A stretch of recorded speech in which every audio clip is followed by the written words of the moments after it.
After we looked at Aristotle's view of the world and humanity in the last video, today we dive into his ethics. Ethics is always about action. Based on his teleological, goal-oriented view of the world and of man, Aristotle sets out to find the highest goal of human action. What does every human being strive for as the highest goal, and how can he reach this goal? That is what this video is about. The Nicomachean Ethics begins with the following statement. Every art and every inquiry, and similarly every action and pursuit, is thought to aim at some good, and for this reason, the good has rightly been declared to be that at which all things aim.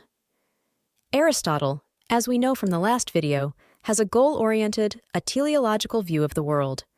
Now, he wants to find out what is the highest good of all human beings. He defines good as the goal towards which everything strives. Aristotle assumes that all goals are hierarchically ordered. A goal has therefore always another superior goal. Each purpose of an action becomes again the means for a next higher purpose. For example, you go to school to learn something. You study to get good grades. You want good grades so you can graduate with a good degree. You want to graduate with a good degree to get a good job. And why do you want to have a good job? Maybe to earn a lot of money, maybe to have fun, maybe because of the recognition you get, maybe because you can prove your skills in this profession, or because you, for example as a scientist, want to explore things and gain knowledge. And why do you want money, fun, recognition, to develop your talents, or to explore the world? Well, to be happy. The ultimate goal of all human activity is happiness. Everything people do, they do to become happy. There is no higher goal in life than happiness. According to Aristotle, there must be a final goal in the chain of human goals, since human action would otherwise be a step into infinity and thus meaningless. This final goal is happiness. By happiness, however, Aristotle does not mean random luck that comes to one undeservedly. By happiness, he means eudaimonia, that is happiness in the sense of a happy, a good and successful life. That is why Aristotle's ethics is also called eudaimonistic ethics. The highest good, the one for which all human beings strive, the ultimate purpose of all human endeavors is eudaimonia. This, in fact, is sought for its own sake and not as a means to an even higher end. But what is the eudaimonia? What constitutes a happy, a good, and successful life? Aristotle writes about this in the first book of his Nicomachean Ethics. Verbally, there is very general agreement, for both the general run of men and people of superior refinement say that it is happiness and identify living well and doing well with being happy.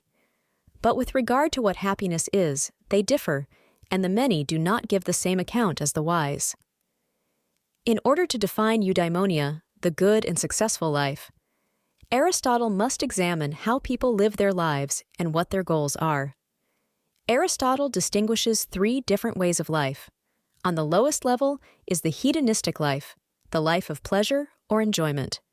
Aristotle says that most people choose this way of life. Primitive people seek happiness by satisfying their immediate needs and having as much fun as possible. Aristotle calls such a life slave-like, since one becomes dependent on one's urges. This life is purely focused on need satisfaction. Man does not differ from the animal in this way of life. The second way of life is the political life, a life in community with others. The goal here is to realize one's competence, one's virtues.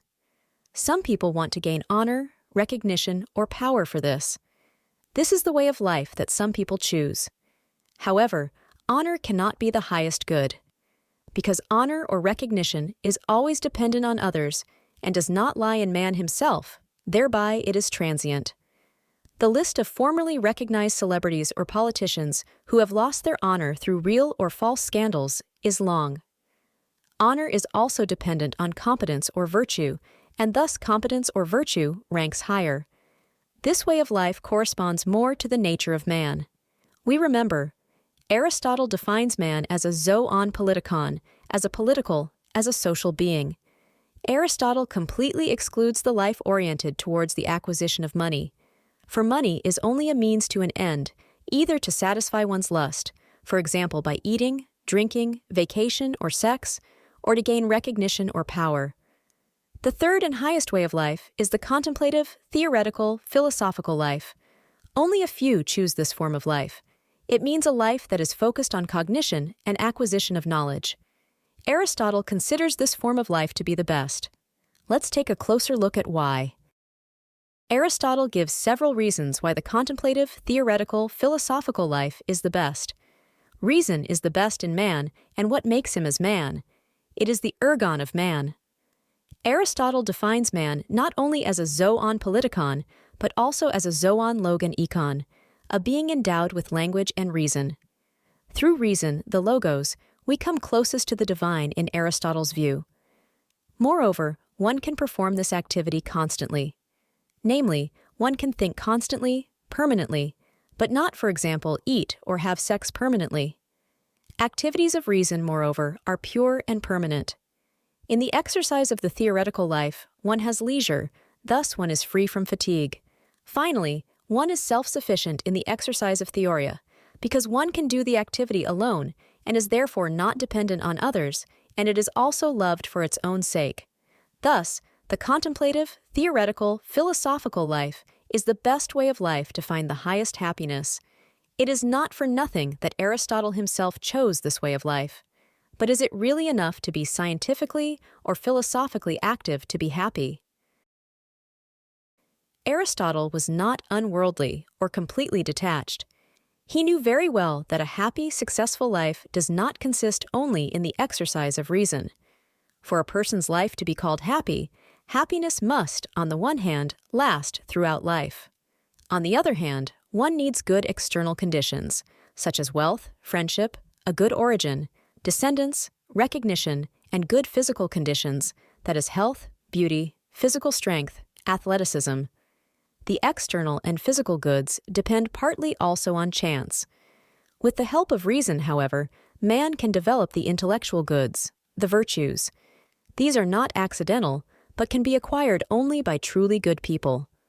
According to Aristotle, a happy life can only be achieved through virtuous behavior. Aristotle thinks that man can realize eudaimonia, that is, a good, happy life, only by completing his being, his ergon. This being includes community with others, but above all reason.